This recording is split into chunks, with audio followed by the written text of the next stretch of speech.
Story 1. This series of events transpired approximately a decade prior, give or take a few months. My close companion, Craig, and I found ourselves with an entirely open schedule for the subsequent day. Thus, we concluded it would be a favorable idea to proceed to the residence of our mutual friend, Eric.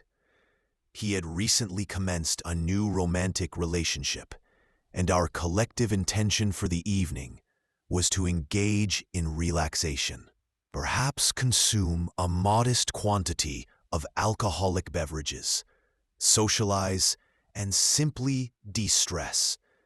Eric, at that time, was residing temporarily within his mother's apartment complex. Directly situated beyond the property, an expansive, dense expanse of woodland existed. This was not merely a scant line of trees.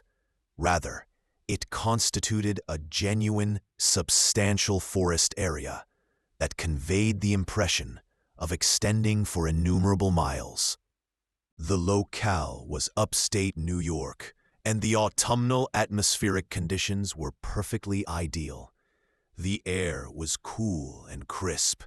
The leaves exhibited vibrant hues, and sufficient daylight lingered to cultivate a comforting sensation. We proceeded to open several bottles of beer and ventured into the wooded area situated behind the apartment building. It was just the three of us, gentlemen, accompanied by Eric's girlfriend. All of us engaged in laughter and light-hearted conversation.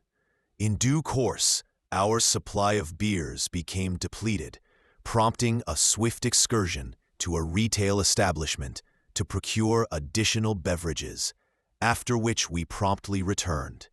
What we failed to adequately consider was the rapidity with which darkness would descend by the time of our return. It was that specific period of the day when the sun descends below the tree line, and one does not fully comprehend the limited amount of remaining light until one is already deep within the expansive woods. We had previously discussed the initiation of a bonfire, yet we had not even brought forth any materials necessary to ignite one.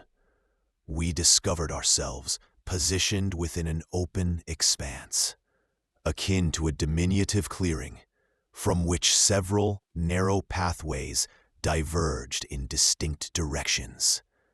The environment was tranquil and serene, yet an inexplicable sense of disquietude permeated my thoughts.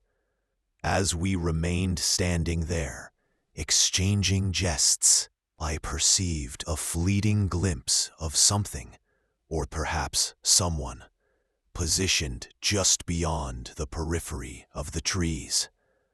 Initially, I speculated it might be an uncharacteristically shaped tree, or possibly my visual perception being distorted by the diminishing ambient light. But an indefinable peculiarity clung to it. I subtly nudged Craig and inquired if he too could discern it. Initially, he responded with no, then paused momentarily before exclaiming, "Oh wait, yeah, what in the world is that?" Undeniably, our perceptions were not deceiving us. A male individual of immense physical stature stood motionless within the shadows, utterly still, as if intently observing our presence.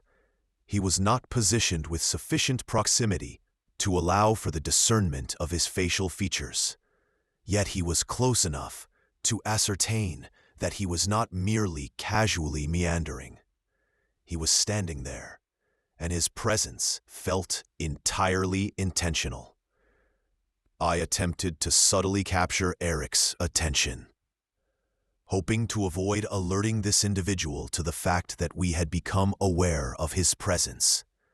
However, Eric, in his characteristic manner, was immersed in a state of carefree merriment, convinced of his invulnerability. I endeavored to instruct him to look forward discreetly, but instead, he vociferously exclaimed, "Yo, is that Bigfoot?" As if it were a comical jest. I emitted a nervous chuckle, attempting to feign amusement, but my internal organs churned with apprehension. At this particular juncture, we had inadvertently ventured too near to simply withdraw without making our retreat overtly conspicuous. The man possessed an extraordinarily large physique, not in the sense of a bodybuilder's sculpted frame, but rather possessing a naturally imposing height and broadness. And there was an unsettling quality to his profound stillness, simply observing. There was no discernible movement, no expression whatsoever, just an absolute lack of motion. We hesitantly offered a greeting, endeavoring to conceal any indicators of nervousness in our voices. And then Eric, this man, he proceeded to walk directly up to him, initiating conversation as if addressing a long-lost acquaintance or familiar individual. He articulated, "Dude, we genuinely thought you were an extraterrestrial being out here, like a literal xenomorph, complete with the secondary mouth and all the associated characteristics." Subsequently, he began to mimic the movements of the creature depicted in the motion picture Alien, gesticulating his hands about in an idiotic fashion. Eric's girlfriend, who was considerably younger and had remained quite reserved throughout the entire evening, appeared visibly mortified. While she uttered minimal words, her bodily demeanor conveyed an unequivocal message. She was demonstrably frightened, and I harbored no disapprobation towards her for feeling that way. Craig and I remained standing there, attempting to devise a strategy for effectively de-escalating this predicament without inducing widespread panic. We harbored no desire to flee and thereby overtly expose our fear. Yet, concurrently, we held no inclination to linger and witness the unfolding of subsequent events. Then at last, this individual spoke. "Are you gentlemen consuming alcoholic beverages out here?" he inquired, and we offered a hesitant nod in affirmation. He then stated, "Cool, I possess some provisions as well," and he proceeded to walk towards the demarcation of the tree line, where a worn, aged backpack rested against a tree trunk. He retrieved a beer with one hand, but I distinctly observed that with his other hand, he deliberately and quietly slipped an object into the front pocket of his hooded garment. I did not precisely ascertain the nature of the object, but an intensely ominous sensation overcame me. It felt truly dreadful. The item bore the appearance of potentially being a bladed weapon. As he opened the beer and returned to our vicinity, I discreetly surveyed the surrounding area, attempting to avoid making my actions overt. It was at that precise moment that I discerned another individual positioned further within the wooded expanse, moving along the periphery of the trees, as if engaged in a circling maneuver around us. I was unable to distinguish any specific details, but it was unequivocally not an animal such as a deer or any comparable creature. It was a human being, and they were creeping stealthily, as if endeavoring to remain unseen. It was then that I definitively understood our immediate departure was imperative. I hastily put forth a fabricated justification, stating, "Ah, man, I completely forgot that I am required to be awake early for work tomorrow." I continued, "Craig is providing my transportation, so we shall be departing." Eric, displaying his customary obliviousness, blurted out, "What? You specifically told me you had the entire day off." I directed a significant glance at him, silently imploring, "Dude, assist me in this situation." And I reiterated, "No, you must have misheard. I am unequivocally obligated to be up." Eric merely shrugged his shoulders and responded, "All right, later guys, drive safely." As if this unfolding scenario did not represent a potentially perilous circumstance whatsoever. Craig and I initiated our departure with considerable haste, yet refraining from outright running, endeavoring to maintain an outward demeanor of composure. Once we had achieved a sufficient distance, I informed him about the second individual I had observed, creeping surreptitiously behind us. We both recognized that it was imperative to extricate Eric and his girlfriend from that location. Consequently, we formulated a strategic plan. Craig contacted Eric via telephone and asserted, "Dude, your mother is currently outside in the parking lot, actively searching for you, and she is thoroughly incensed." Eric, while perhaps not fearing enigmatic strangers lurking in the wilderness, unquestionably harbored a profound apprehension towards his mother. The stratagem proved efficacious. He grumbled and uttered expletives under his breath, but ultimately resolved to vacate the wooded area. I do not believe his girlfriend harbored any objections to being removed from that particular situation.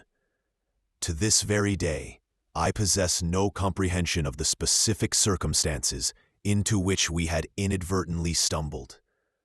Some individuals speculate that it was merely a homeless person and their companion congregating in the woods, perhaps even preparing to settle down for the night. Others posit that we inadvertently interrupted a clandestine narcotics transaction.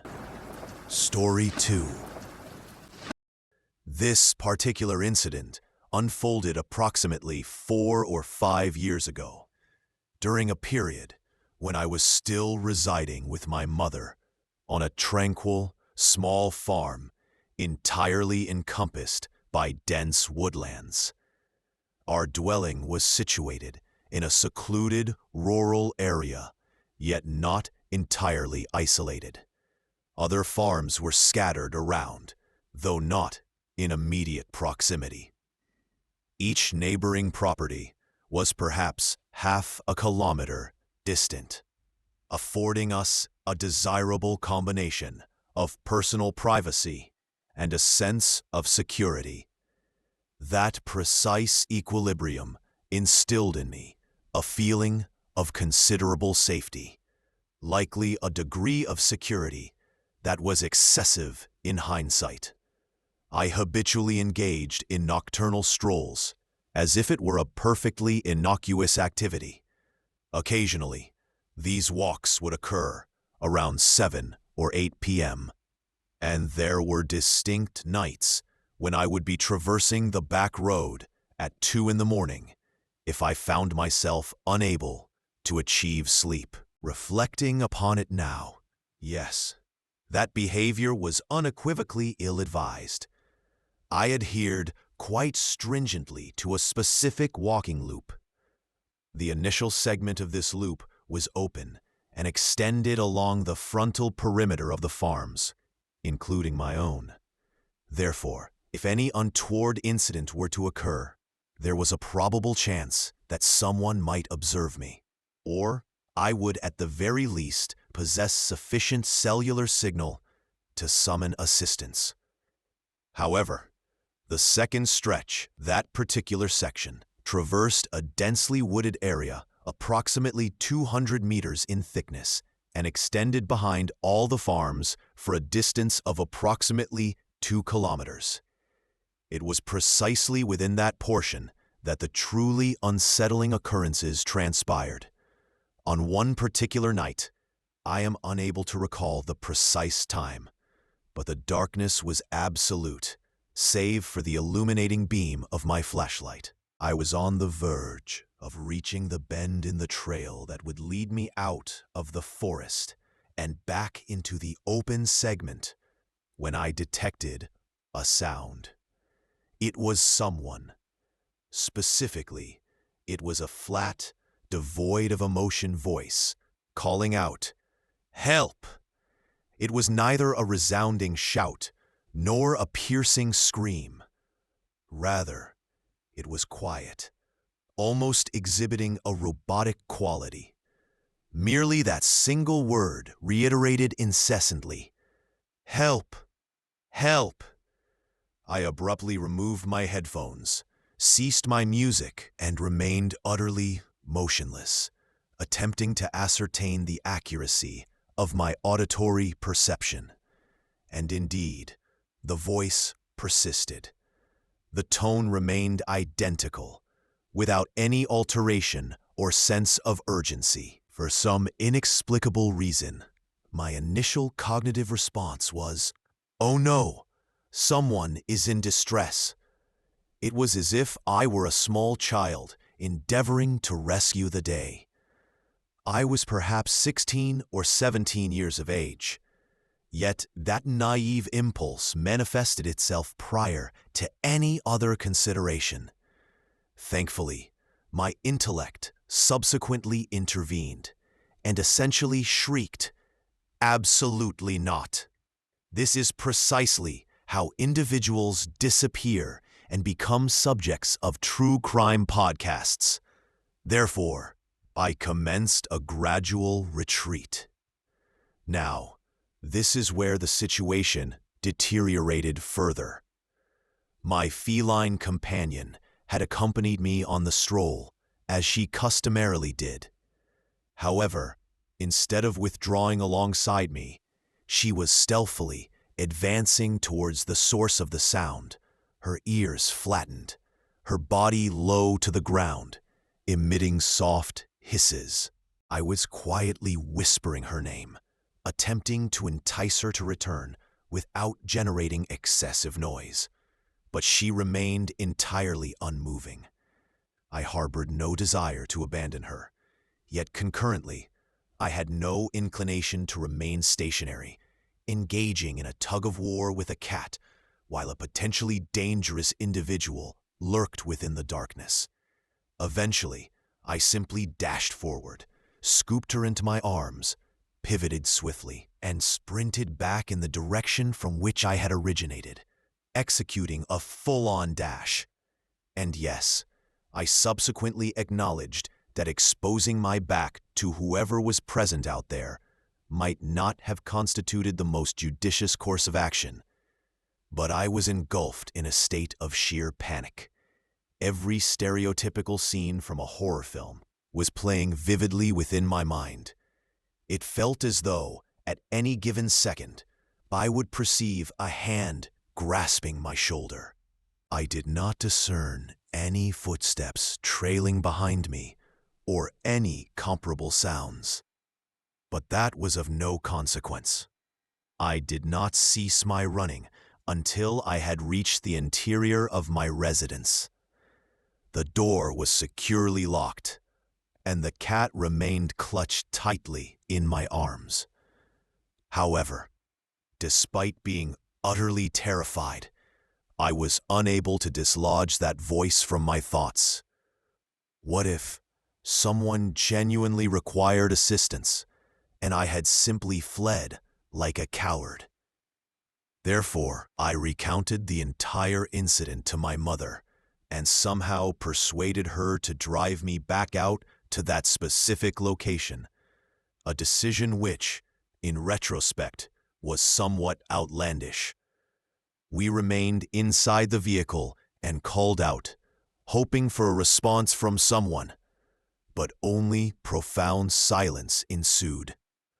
Was no movement, no sound, nothing whatsoever.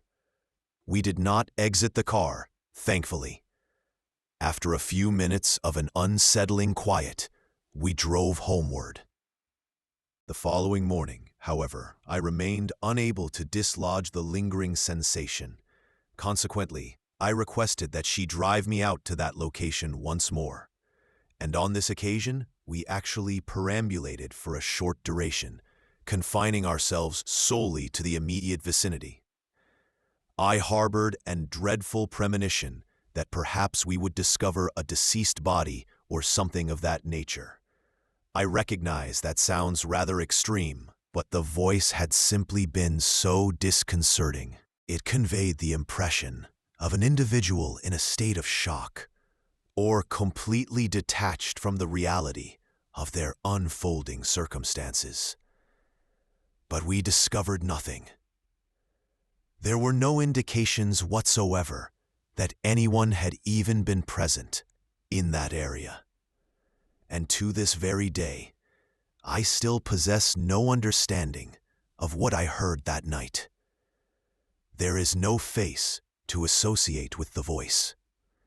No definitive explanation, merely a memory that instills a sense of dread within me each time I recall it. Perhaps it was merely someone engaging in playful mischief. Or perhaps I narrowly evaded a situation far more dire than I shall ever comprehend. Who can truly ascertain? Story 3. This incident took place a few years ago, during one of those quintessential summer afternoons. You know, the kind that is not excessively hot, the sun is brightly shining, and everything just imparts a sense of profound tranquility. I was operating my vehicle en route to my residence after visiting a friend's dwelling, opting for the more picturesque route, when I drove past a diminutive park discreetly nestled off the side of a quiet thoroughfare. I had previously heard that it featured several hiking trails that culminated in breathtaking cliff views overlooking a valley and dense forest. I had only ever encountered photographic representations online, but they appeared remarkably impressive, akin to something directly extracted from a scenic postcard. Since I possessed ample leisure time and the meteorological conditions were too delightful to squander, I reasoned, why not proceed to investigate it? The parking facility was entirely unoccupied when I maneuvered my vehicle into it, a circumstance which I actually found agreeable, as it signified I would have exclusive access to the trail.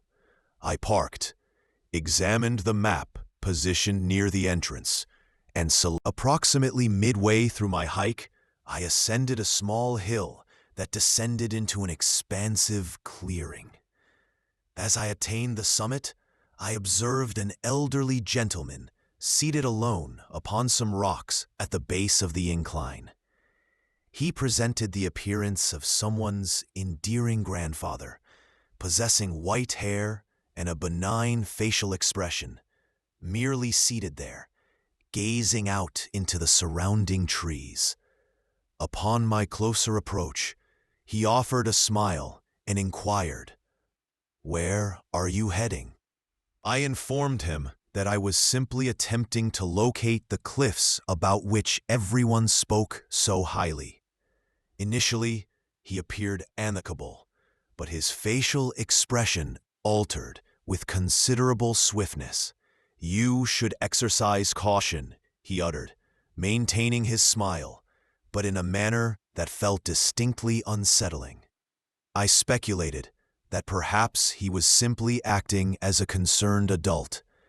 After all, I am barely 5 feet in height, and at that time presented the appearance of a teenager. Therefore, I inferred that he presumed I might not be adequately prepared for a cliff hike. I politely expressed my gratitude and began to walk past him, but he spoke again. The words were identical, yet the tone was entirely divergent. "No, you genuinely need to be careful," he reiterated. He was now staring intently, his eyes fixed upon mine, his voice utterly devoid of inflection. Attempting to alleviate the palpable tension, I informed him that I had previously undertaken numerous hikes and was fully aware of my capabilities. But then he uttered something that caused my stomach to churn. "A multitude of teenagers frequent this area to behold the cliffs," he stated. He continued, "Many of them never manage to return." He paused momentarily, then appended, almost as if someone is propelling them. I yearned to believe he was merely jesting, simply a peculiar elderly gentleman possessing a grim sense of humor. However, there was absolutely nothing humorous about the way he scrutinized me. His eyes conveyed a frigid demeanor. The manner in which he articulated those words did not resonate as a warning. It resonated as a definitive menace. I attempted to dismiss it, attributing it to my inherent tendency towards excessive paranoia, which I unequivocally possess, particularly when situated within a wooded environment. I extended my thanks to him once more, then turned and continued walking. Yet I was unable to dislodge the profound sensation that something was fundamentally amiss. I had barely advanced a few steps before an overwhelming sense of foreboding completely enveloped me. I halted, pivoted to glance back towards the clearing, and he had vanished, completely disappeared. I did not perceive any sounds of his departure, and there was no conceivable location for him to have gone without being observed. The path ahead was unobstructed, and the surrounding vegetation was too sparse to provide any concealment. At this point, I was officially thoroughly unnerved. I practically jogged back in the direction from which I had arrived, my ears acutely attuned to every faint sound emanating from my surroundings. Upon reaching the parking lot, which remained entirely empty, I became aware of a peculiar inconsistency. If no other individuals were present when I had initially arrived, then from where had that man materialized? And to what location had he possibly gone? I entered my vehicle, immediately secured the doors, and drove away from that place with the utmost possible speed. No further incidents ever transpired. My vehicle's tires remained intact, unslashed. No unfamiliar visages appeared in my rearview mirror, and I never encountered that man again. However, the entire experience profoundly haunted me. I never returned to behold those cliffs, which is truly regrettable, as I still frequently contemplate the prospect of that view. But honestly, I simply could not dislodge the manner in which he scrutinized me, or the particular intonation of his voice when he uttered that final phrase. Was he merely an eccentric, excessively cautious older individual? Perhaps. Perhaps he was endeavoring to rescue me from some unseen peril of which I was unaware. Or perhaps he himself was the very entity from whom I required salvation. I shall, in all probability, never ascertain the truth. Story 4. A considerable time ago, I undertook a contractual assignment with a specialized team that conducted fieldwork for the Government Forest Preservation Bureau. Our primary function was essentially that of botanical investigators, traversing through the extensive wilderness in Southern California, meticulously searching for invasive species, precisely mapping their locations using global positioning system technology, and extracting them when deemed necessary. Given that our operations were conducted under official governmental contracts, we possessed authorized access to a diverse array of remote areas that were typically restricted from public entry.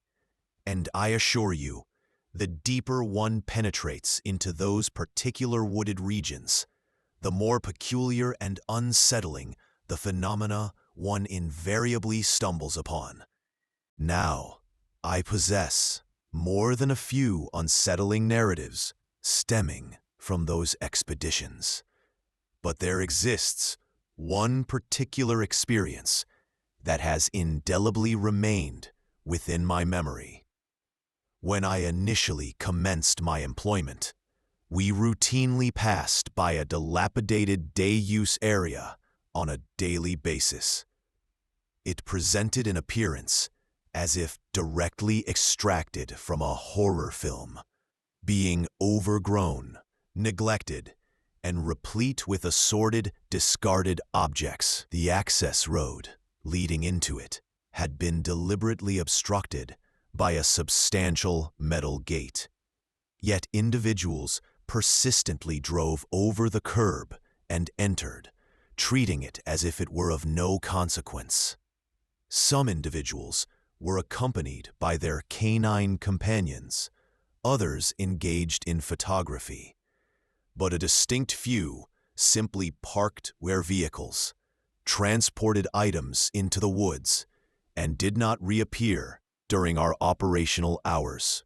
My supervisor consistently instructed us to bypass this location, asserting that no invasive plant species had ever been documented there.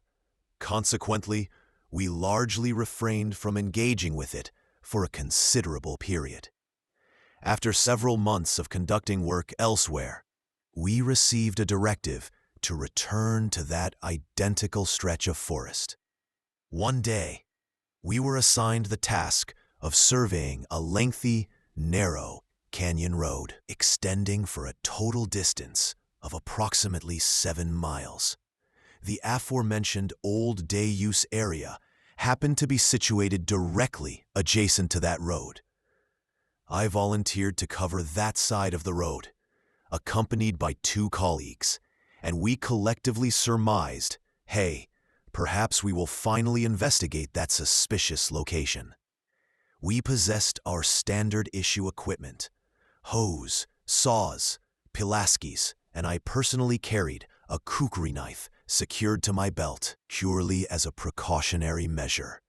Fieldwork in natural environments is not invariably tranquil. Thus, we entered the designated area, and it presented an utter state of disarray.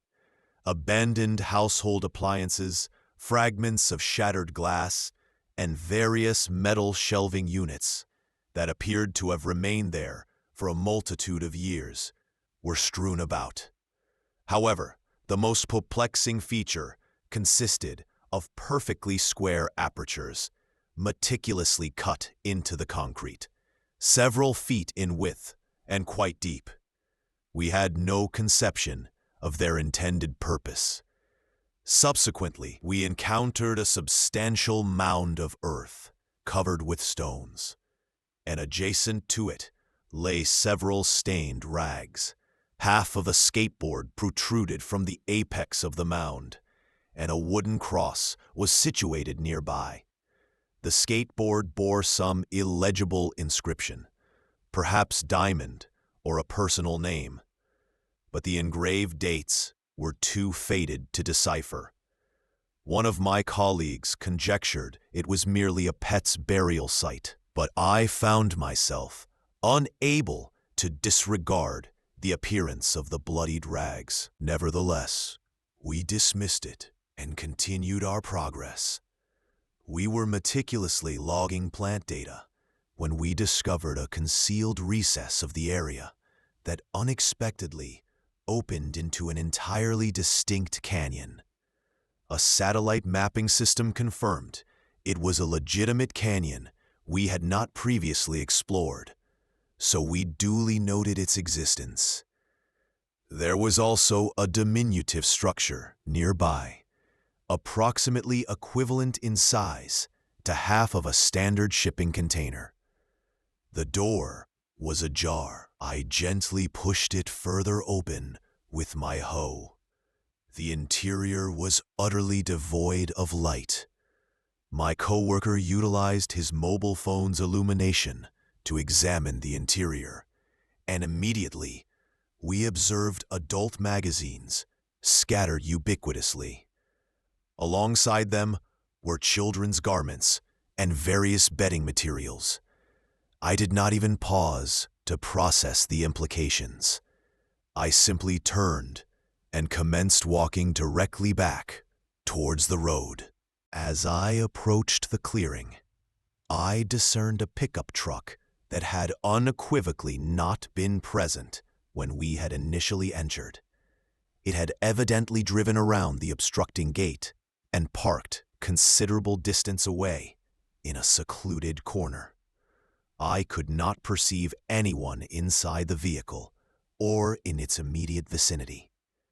I simply stood there awkwardly, awaiting the arrival of my coworkers. When they caught up to me, I indicated the presence of the truck, and one of them commented that the driver was likely congregating within the old restroom building, situated off the road. I did not relish the prospect of approaching it, but I was equally disinclined to remain isolated, so I followed them. The structure of the building was V-shaped, with segregated men's and women's restrooms on opposing sides and a storage room positioned centrally.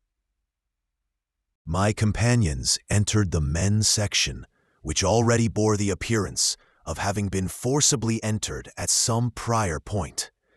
The interior presented a similar scene: additional adult magazines, children's clothing, and bedding. But this is where the situation escalated further. A section had been cut into the bathroom wall, providing access into the storage room. One of my coworkers extended his head through the aperture to peer inside. Abruptly, as I stood outside, I distinctly heard the doorknob on the storage room begin to rattle. And then I heard my colleagues shouting, and one of them seized his Pulaski and repeatedly slammed it into the door handle. A few seconds subsequently, a male individual burst out of the bathroom and fled deeper into the day-use area, directly towards the building we had just previously investigated. It transpired that my coworker had directed his light into the storage room and observed the individual crouched within a corner of the dimly lit space. The room was packed with cardboard boxes, children's clothing, and bedding materials. We did not linger. We immediately radioed a nearby emergency fire crew to request assistance. A few of the highly specialized emergency personnel responded, and they were unequivocally not operating casually. They brought forth a chainsaw, forcibly ripped open that door, and installed illuminating devices. What they discovered inside was profoundly disturbing. Stacks of magazines containing child pornography, an increased quantity of children's garments, and blankets were present throughout the area. We informed them of the direction in which the man had fled. Consequently, they proceeded to that smaller building in the rear and uncovered something none of us had anticipated. The structure was not merely a simple shack. It extended backwards into the hillside, revealing a concealed bunker. And it was at that precise juncture that our involvement in the investigation ceased. No one was willing to step a single foot further into that clandestine space. Story 5. Back in 2007, I was diligently pursuing my doctoral degree at Sunshine State University and residing independently in a small condominium I owned in Gainesville. Around that period, one of my acquaintances, whom we shall refer to as Captain, was engaged in an extraordinary endeavor to traverse the entire country on foot. He decided to take a temporary respite from his extensive journey and sought accommodation at my residence for the duration of the winter season. I was not frequently present at home myself, as I spent the majority of evenings at my boyfriend's dwelling. Nevertheless, having someone essentially living rent-free in my personal space for a span of several months began to exert a gradual strain. Therefore, when the springtime arrived, and he inquired if I could transport him back to the precise location in Alabama where he had suspended his journey, my immediate response was, "Yes, certainly. Let us facilitate your resumption of walking." The outbound drive was not problematic, encompassing a duration of approximately 5 or 6 hours, and I dropped him off in the early evening, then promptly reversed my direction to commence my return journey to Gainesville. It was at this point that circumstances began to take an unusual turn. Instead of directing me along the identical path I had used for the outbound trip, my global positioning system suggested an alternative, quicker backroad route through the rural expanses of Alabama. And I mean deeply rural backwoods, characterized by barely any artificial illumination. Exceedingly, this was of no significant concern initially. Perhaps they were simply following the same unusual route that the GPS had provided to me. However, after a considerable duration, it became evident that the vehicle consistently followed me through every single turn. This persistence continued even after I inadvertently missed my originally designated left turn and instead took the subsequent one. The vehicle mirrored my every maneuver. It was then that the realization truly impacted me. I was not merely being followed by chance. Someone was deliberately tailing me. I telephoned my boyfriend to request his assistance in locating the local non-emergency police telephone number. But predictably, he perceived my concern as excessive dramatization. He was evidently preoccupied with something else and essentially dismissed my apprehension, a reaction which only served to intensify my frustration. I was reluctant to dial the emergency services number unless I was absolutely certain that a dangerous situation was actively unfolding. However, reflecting upon it now, I unequivocally should have made the call regardless. The situation continued to intensify because my vehicle was becoming dangerously low on fuel, and there had been no service station for many miles.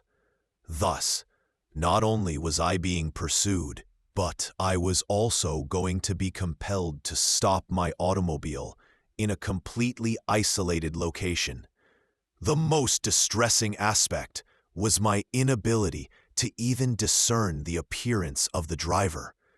The windows of their vehicle were darkly tinted, and the rural roads were utterly devoid of light. I repeatedly contemplated the possibility that it might be some peculiar local rivalry, but even that explanation failed to make logical sense. This level of intensity was far too pronounced to constitute a harmless practical joke. Regardless of whether they were aware of my gender, the persistent manner in which they adhered to my vehicle felt meticulously planned and, frankly, somewhat sinister. Eventually, I managed to enter a town of sufficient size to possess streetlights and operational businesses, and I felt a modicum of increased safety. I resolved to transmit a clear message to the driver that I was fully cognizant of the situation. At the subsequent red traffic signal, I rotated completely in my seat, stared directly at their vehicle, and feigned being engaged in a telephone conversation, during which I was providing their physical description.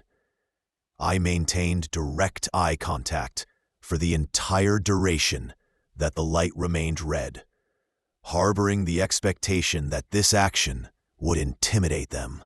Soon thereafter, I located a well-illuminated gas station, maneuvered my vehicle so that the driver's side was directly adjacent to the store entrance, and then rushed inside the establishment.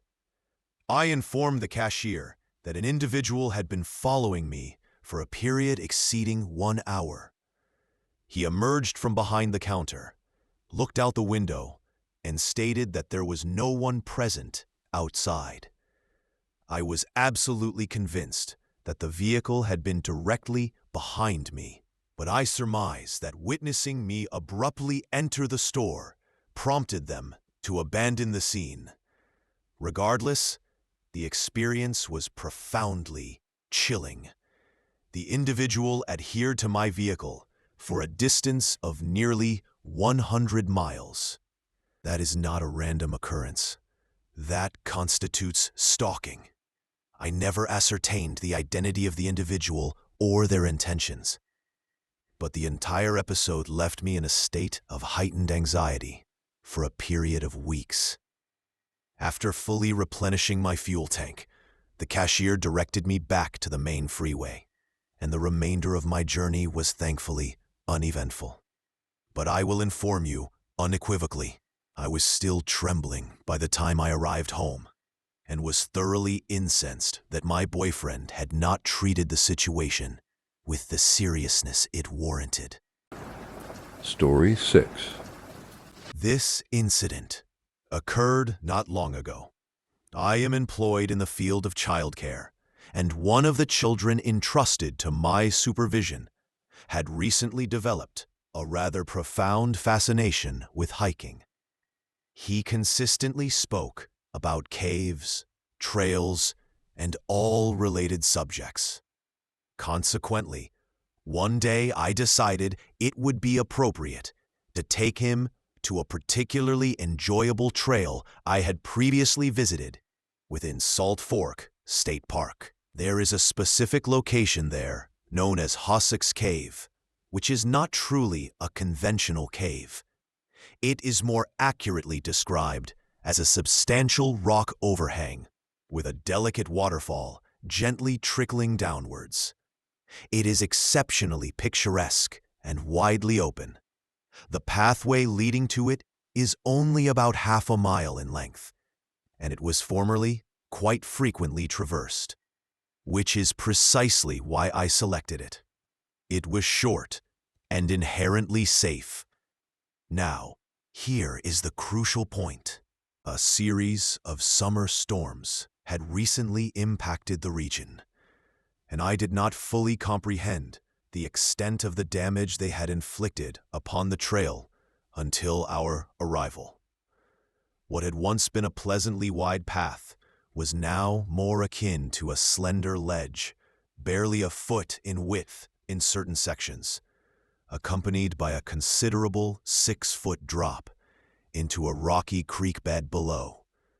It was not precisely ideal, but there was a small crew diligently engaged in some bridge construction work not far from the trailhead, so I felt adequately comfortable to proceed. Furthermore, the child was entirely invigorated and completely prepared to undertake the challenge, so we simply proceeded forward.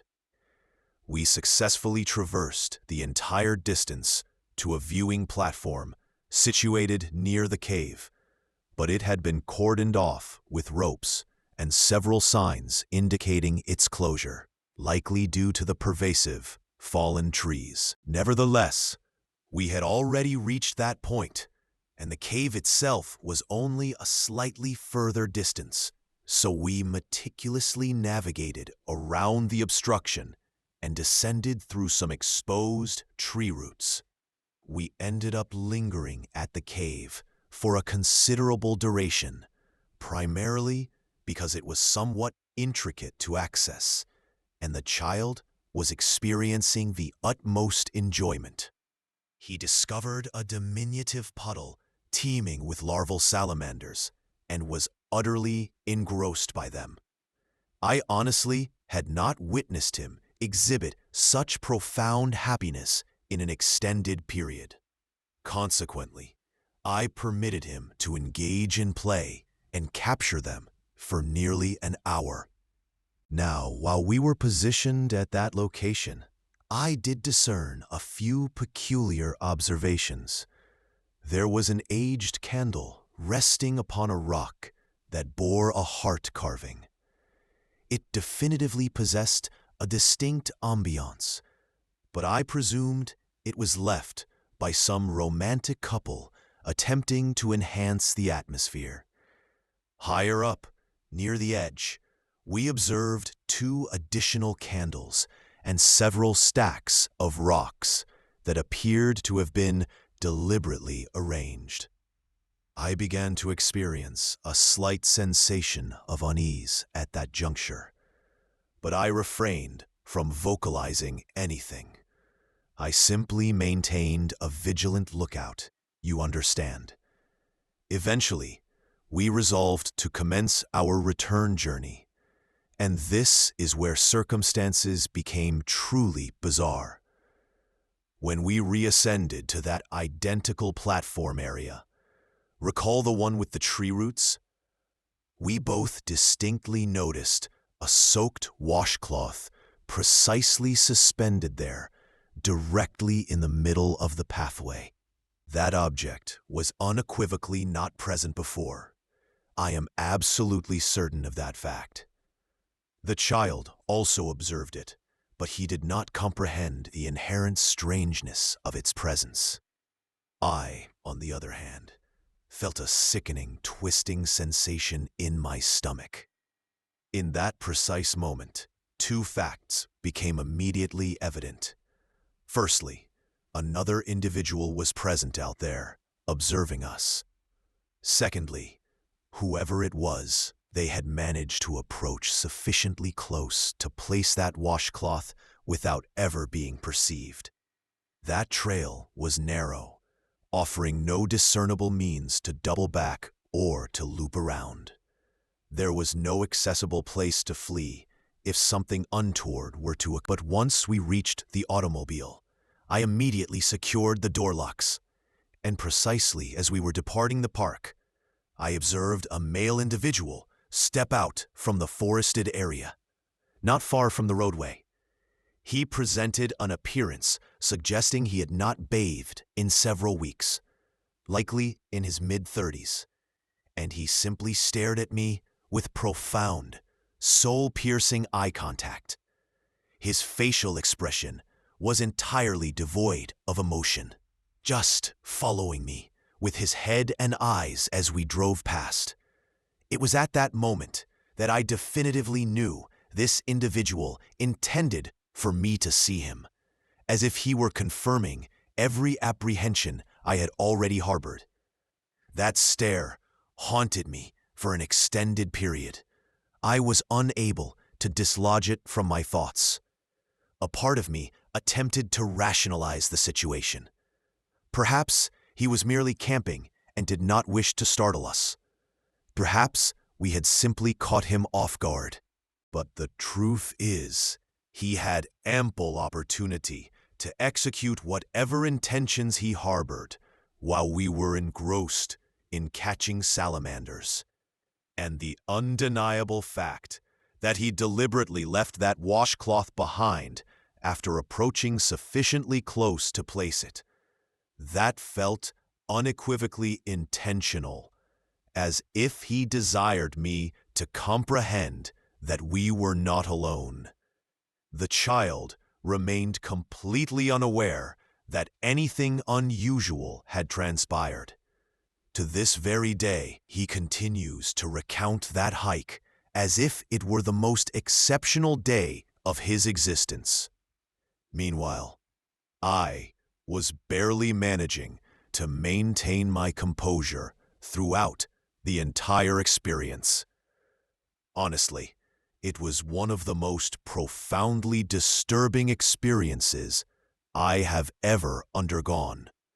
and I still experience chills when I reflect upon that chilling gaze.